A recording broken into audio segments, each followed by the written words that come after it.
Mesmo sendo lembrada como uma época impressionante de avanços industriais, culturais e científicos, a Era Vitoriana também foi marcada por costumes que hoje nos causariam profundo espanto. Por trás da elegância, da moral rígida e dos grandes progressos, existiam também as práticas médicas, sociais e estéticas extremamente arriscadas, baseadas em crenças equivocadas e na falta de conhecimento científico. O período nos fascina justamente por esse contraste, ao mesmo tempo em que simboliza o progresso e o refinamento que revela os hábitos que, vistos com os olhos de hoje, soam chocantes, cruéis e até perigosos. Então, se você está curioso para saber mais sobre o assunto, você já sabe o que deve fazer. Deixe o seu like para me ajudar e ajudar o canal, se inscreva se ainda não for inscrito, acompanhe o vídeo até o final e agora sim, sem mais delongas, venha comigo conhecer os costumes mais bizarros da Era Vitoriana. 1. Dentaduras feitas com dentes de cadáveres. Durante a Era Vitoriana, o avanço da medicina e da odontologia caminhava lado a lado com práticas que hoje seriam consideradas perturbadoras. Um dos costumes mais chocantes desse período foi a fabricação de dentaduras feitas com dentes humanos que eram extraídos de cadáveres, uma prática relativamente comum entre os dentistas e protéticos da época. Na Inglaterra vitoriana, a perda precoce dos dentes era extremamente comum. A higiene bucal era limitada, pois o consumo de açúcar havia aumentado com a popularização do chá adoçado e não existiam tratamentos eficazes contra as cáries, as infecções ou as doenças periodontais. Ter dentes saudáveis tornou-se um sinal de status social, especialmente entre a aristocracia e a burguesia emergente. Então, para atender a essa demanda estética, a odontologia recorreu a uma solução macabra, porém funcional, os chamados dentes naturais. Esses dentes eram obtidos principalmente de cadáveres de pobres, prisioneiros, indigentes e, em muitos casos, de soldados mortos em batalhas. Um dos exemplos mais conhecidos ocorreu após as guerras napoleônicas, quando milhares de corpos permaneceram nos campos de batalha. Foi assim que comerciantes iam lá, recolhiam os dentes dos mortos e depois os revendiam aos dentistas, que os limpavam, poliam e os encaixavam em bases de marfim, osso ou metal. Esses conjuntos ficaram conhecidos popularmente como dentes de Waterloo. Do ponto de vista da época, os dentes humanos eram considerados superiores aos artificiais, pois eles se adaptavam melhor à boca e tinham aquela aparência mais natural do que as alternativas feitas de porcelana ou de madeira. No entanto, o processo era longe de ser higiênico ou seguro. Não existia esterilização adequada, o que aumentava os riscos de infecções graves, doenças e rejeição do material pelo corpo. A prática também expõe a profunda desigualdade social da Era Vitoriana, porque enquanto os ricos exibiam sorrisos que para muitos eram considerados perfeitos, muitas vezes feitos a partir dos dentes dos mortos, os pobres sequer tinham a escolha sobre o destino de seus corpos após falecerem. O comércio de dentes tornou-se mais um reflexo de uma sociedade que explorava até mesmo os restos mortais das classes mais vulneráveis. 2. Dormir com carne crua sobre o rosto. Durante essa época, a medicina ainda estava fortemente misturada com as crenças populares, as teorias equivocadas sobre o corpo humano e os tratamentos que hoje parecem estranhos ou até grotescos. Um dos costumes mais curiosos e perturbadores atribuídos a esse período foi o hábito de algumas pessoas dormirem com pedaços de carne crua amarrados ao rosto como uma forma de tratamento médico ou até estético. Na mente dos vitorianos, eles acreditavam que o corpo funcionava por meio de equilíbrios entre os seus humores, as energias e as substâncias vitais. A ciência ainda não compreendia plenamente as infecções bacterianas, as inflamações ou as doenças de pele. Assim, a carne crua, geralmente bovina, passou a ser vista como um elemento vivo que era capaz de absorver as impurezas e puxar as doenças para fora do corpo ou até revitalizar os tecidos doentes. Esse método era usado principalmente para tratar as dores faciais, as inflamações, os problemas dentários, as neuralgias, a acne severa e até aquela paralisia facial. Algumas pessoas acreditavam que a carne crua funcionava como uma espécie de imã biológico que sugava todas as toxinas durante o sono.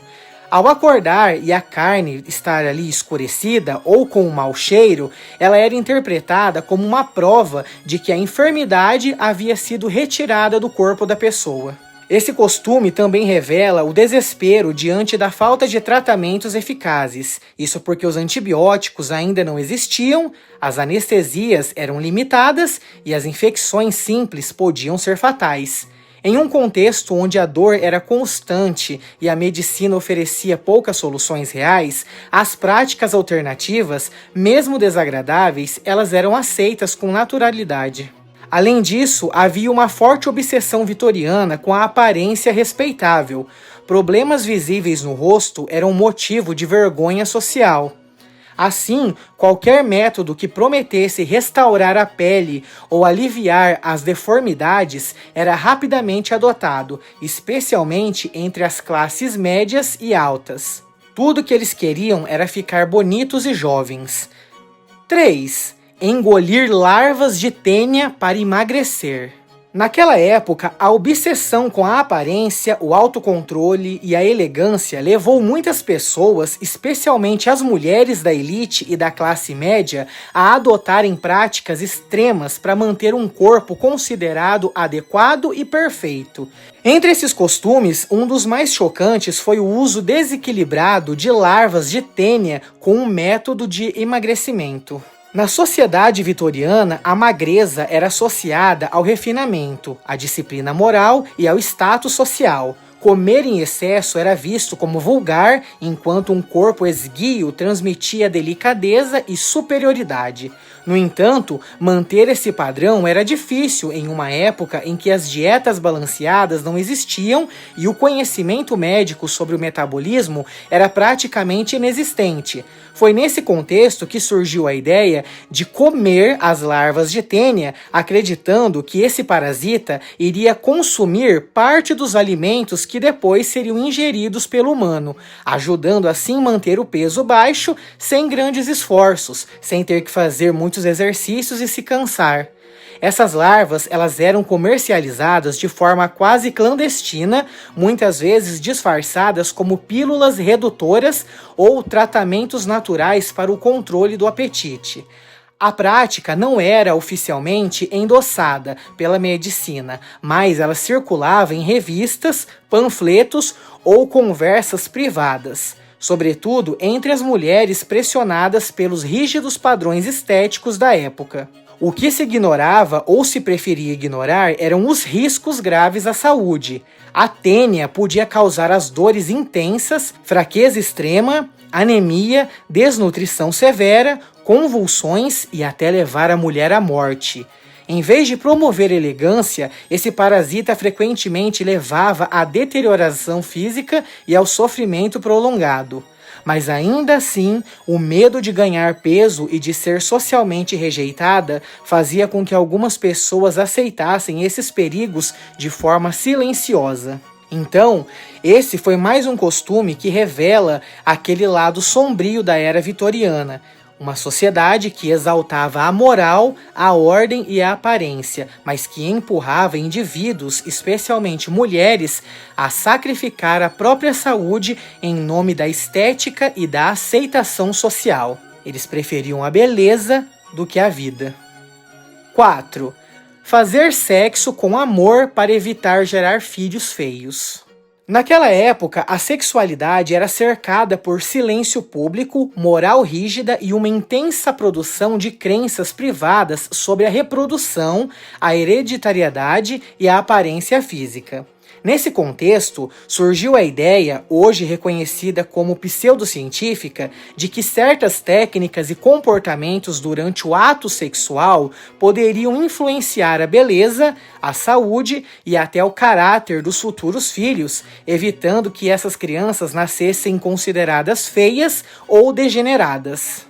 Os vitorianos acreditavam que a concepção não era apenas um evento biológico, mas também moral, emocional e espiritual. Por isso, eles defendiam a ideia de que o estado mental dos pais no momento do ato, como pensamentos elevados, os sentimentos de amor verdadeiro, a calma e a admiração estética, poderia moldar o feto. Assim, era muito recomendado que o casal evitasse ter relações sexuais em momentos de raiva, tristeza, cansaço ou embriaguez, pois essas emoções supostamente resultariam em filhos frágeis, doentes ou uma aparência indesejável. Algumas orientações iam muito mais além do emocional e entravam no campo do comportamento sexual propriamente dito. Havia até manuais e conselhos privados que sugeriam posições específicas, moderação na frequência das relações e até a escolha de determinados horários do dia ou as fases da lua. Acreditava-se que o excesso de prazer, visto como algo moralmente perigoso, poderia até corromper o corpo e gerar descendentes imperfeitos. Então, o ideal para eles era ter o ato sexual contido, disciplinado e quase mecânico, alinhando aos valores de autocontrole da época.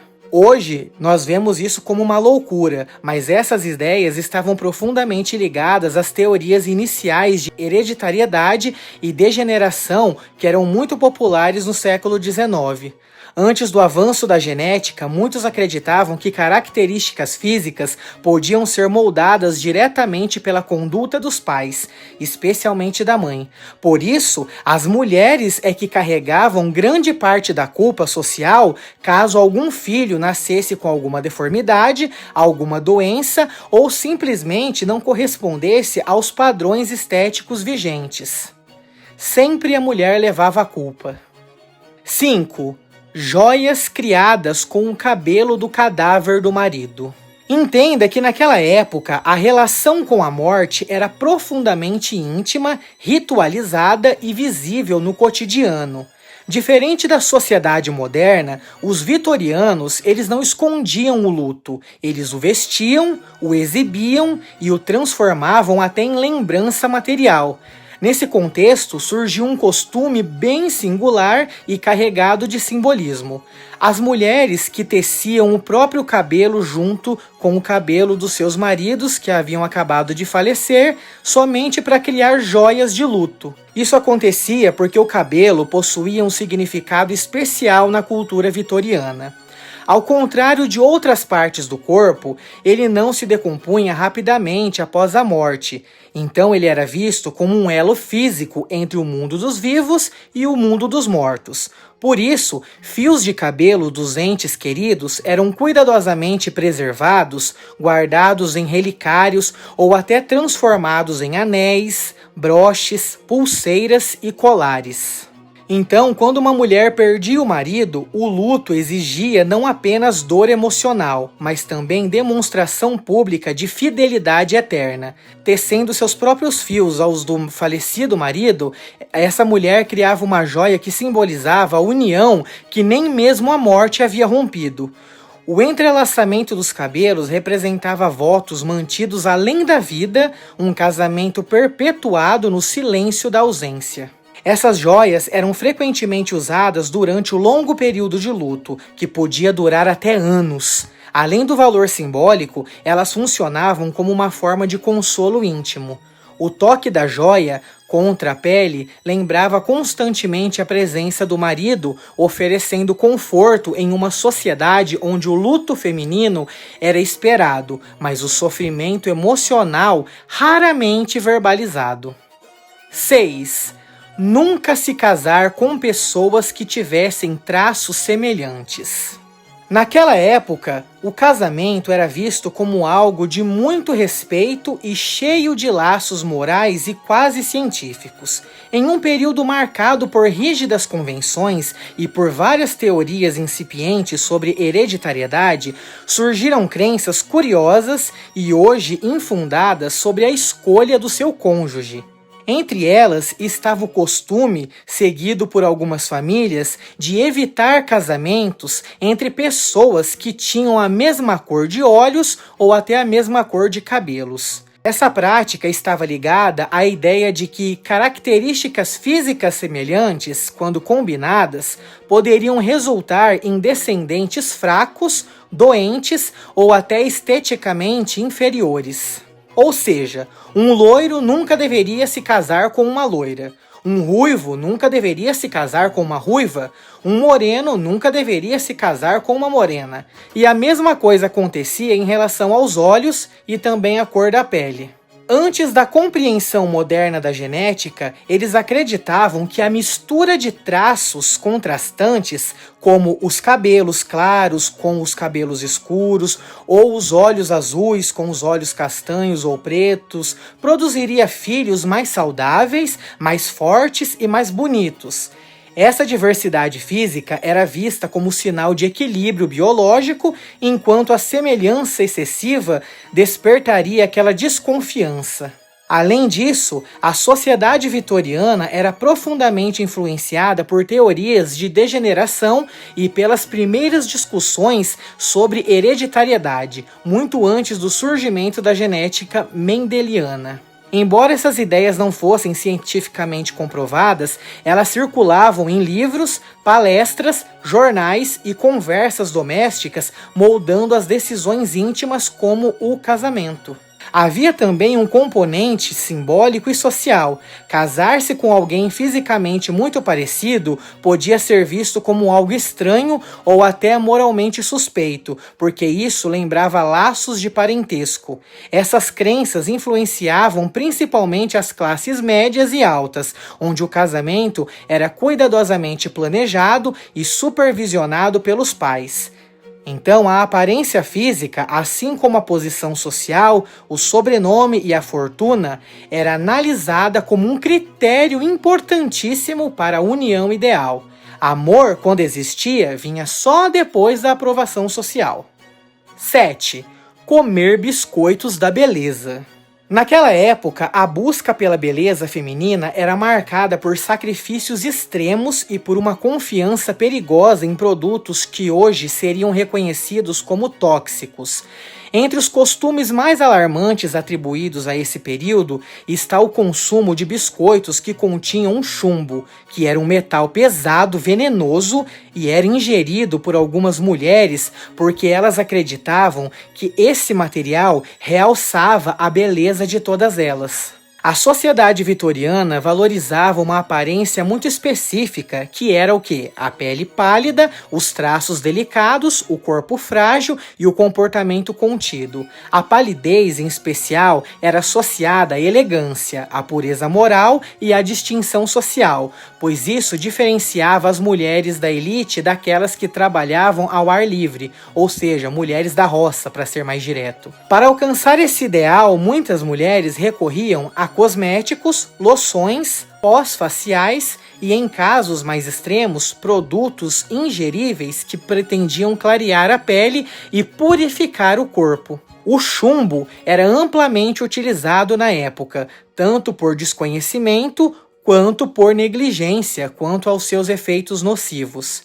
Ele aparecia em maquiagens, cremes, tinturas e também em certos alimentos e suplementos vendidos de forma informal.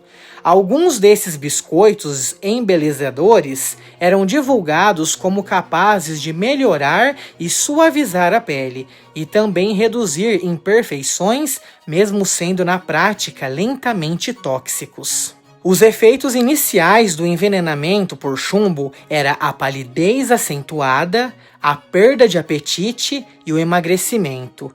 E isso era interpretado como sinais positivos de beleza refinada.